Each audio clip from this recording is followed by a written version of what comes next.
So we've been waiting to find out how many semi-truck drivers would get ticketed for the crashes that closed I-70 for parts of 2 days. The Colorado State Patrol was clear. It was trucks. Piles of unprepared truck drivers and their loads that were the problem. So how many tickets for those messes? 12. Here's Steve Steger.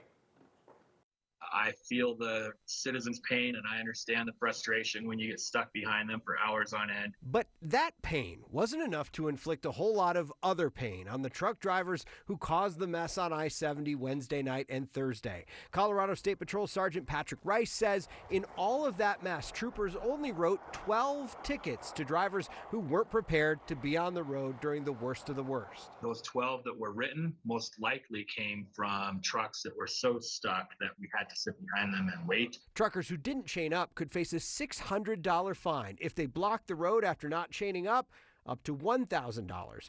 Rice couldn't tell us what range those 12 tickets fell into, but he says in an emergency situation like the one we saw yesterday, the priorities change. And once we get into the emergency and crisis mode of the road being blocked up, we're more interested in getting the road open and moving. Rice says since the traction law kicked in September, they've ticketed 800 truckers for breaking the rules, most of them in non-emergency situations. We also wondered about this. Maybe you sharp-eyed folks noticed this during our coverage last night. Commercial vehicles like the ones that caused last night's shutdown have been ordered to stay off the interstate. Yep, that's a commercial vehicle shown live on Next driving down the interstate when commercial vehicles were told to stay away. The restriction that we placed on trucks for going into the I-70 corridor yesterday evening is largely voluntary compliance. Very difficult for us to enforce with a handful of troopers already playing catch up on the pass.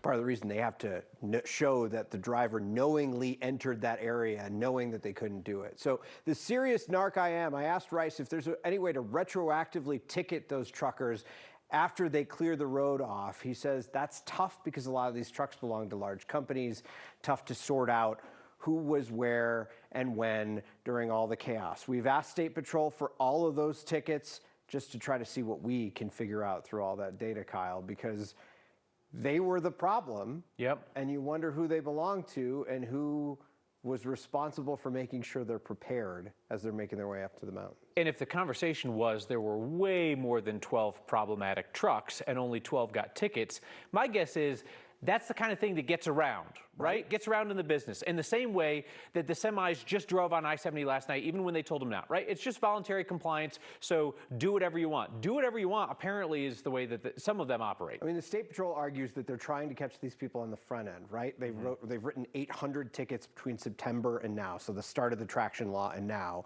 The goal is to try to catch them beforehand, prepare people when there is a problem like this. The question is, are people getting that message? It would appear not in a storm like that they're not getting the message from the 800 tickets written beforehand. All right, Steve Steger, thanks for tracking that down today. Yep.